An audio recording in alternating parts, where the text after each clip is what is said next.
discuss about the anatomy and physiology for the GNM first years. So, in the last class we have seen about the digestive system. In that we are going to discuss about the large intestine. So, that is unit 7, the digestive system. So, in the last class we have seen about the large intestine part 1. Now, we are going to discuss about the part 2 about large intestine. So, the large intestine it is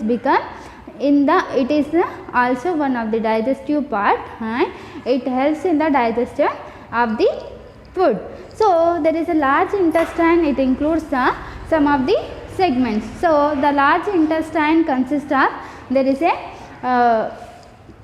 some of the parts. So, first one is the cecum and it is the first part of the large intestine, and the ascending colon and descending colon and the transverse colon and sigmoid colon. So, till that we have seen about the large intestine. So, now we will discuss about the rectum. So, in the last class part 1 and it consists of up to the sigmoid colon, and the next part 2 about the large intestine, that is the rectum, and it is slightly dilated section of the colon and which starts with sigmoid colon and terminates within the anal canal. So, rectum is become slightly dilated. So, after the sigmoid colon the rectum has continuous and it is become slightly dilated section of the colon and which starts with sigmoid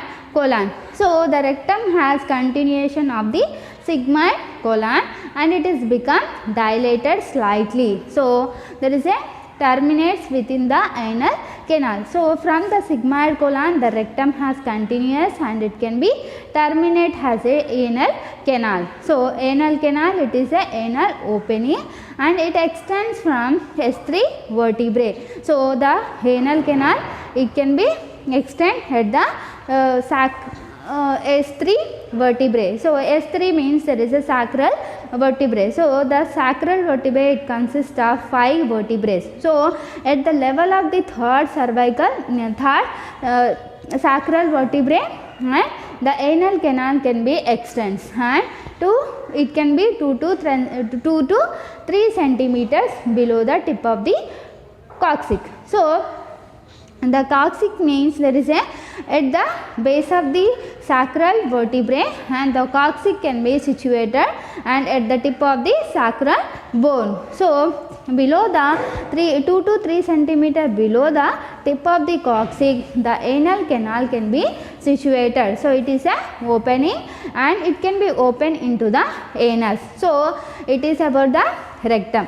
So, rectum is become slightly dilated and it can be starts from the sigmoid colon and it can be enters into the anal canal. So, it can be terminates as a anal canal and it can be extends from the S3 vertebrae. So, S3 vertebrae it means sacral vertebrae. Sacrum consists of 5 vertebral bones and at the level of the third sacral vertebrae and the anal canal can be extend and below the 2 to 3 centimeters of the tip of the coccyx and the anal canal can be open into the anus. So, the length of this rectum is 37 centimeters. So, the length of the rectum is 37 centimeters and the next one is the anal canal. So, anal canal it is situated below the level of the pelvic diaphragm. So, at the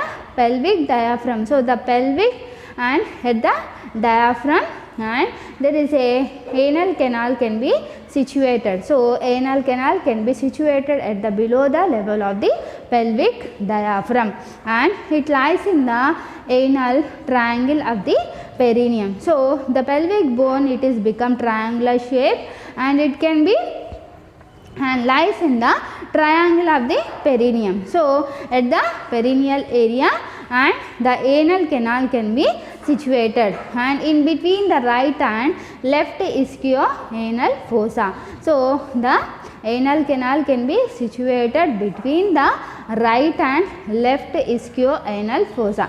So, ischium is the ischium is the part of the pelvic bone and it helps to form the hip bone. So the ischio-anal fossa. So ischium and anal fossa. So anal fossa, it is the anal opening, and where the ischium and the anal fossa will be meet, and the junction is called as ischio-anal fossa. So the right and the left ischio-anal fossa, and between that the anal canal can be situated at the below the level of the pelvic diaphragm, and which allows expansion during the passage of the feces. So while passage of the feces, the anal canal can be expanded. So there is a expansion can be occur during the passage of the feces. So the length of the anal canal is 3.8 centimeters in length,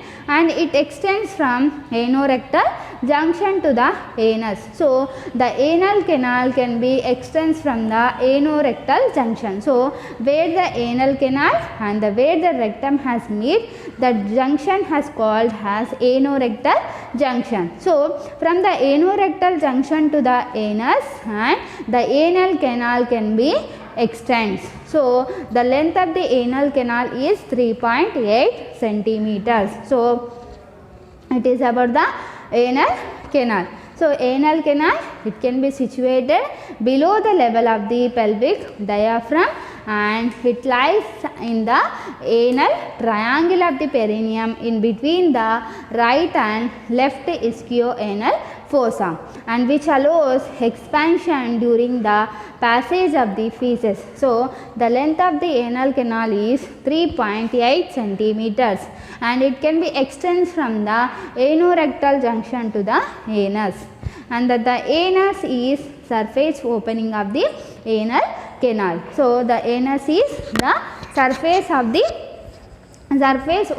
of the anal canal. So the anus is the surface opening of the anal canal, and situated about 4 centimeters below and in front of the tip of the coccyx. So below the coccyx and 4 centimeters below the coccyx, and the anus can be situated and in front of the tip of the coccyx. So in front of the coccyx and below the level of the 4 centimeter of the coccyx, and the anus can be situated at the surface opening of the anal canal, and in the cleft between the two buttocks. So the anus can be opened between the two buttocks. So by this anus, the passage of the fecal materials can be occur. So it is about the rectum and anal canal and the anus. So it is completes the large intestine. So next one is the arterial supply to the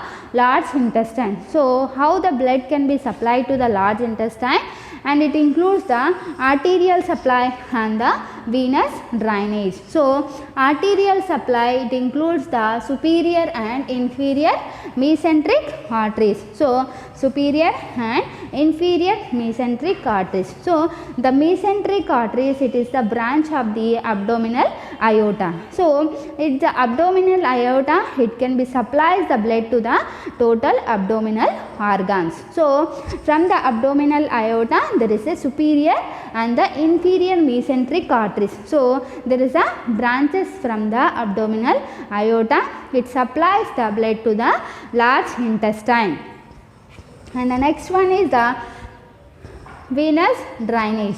So venous drainage, and it includes the superior and inferior mesenteric veins. So superior and inferior mesenteric veins, and it can be situated, the veins can be from the abdominal aorta and from the mesenteric arteries, and it can be joined to the mesenteric vein. So the mesenteric vein can be carries the blood from the abdominal organs, and it can be supplied to the, it can be passes to the hepatic by the portal vein. So the mesenteric veins can carry the blood from the abdominal organs, and it can be supplied to the portal vein. So portal vein, it is a hepatic vein. From the liver, it can be it can be extended. So from the portal vein it can be supplies the blood to the liver. So it is about the venous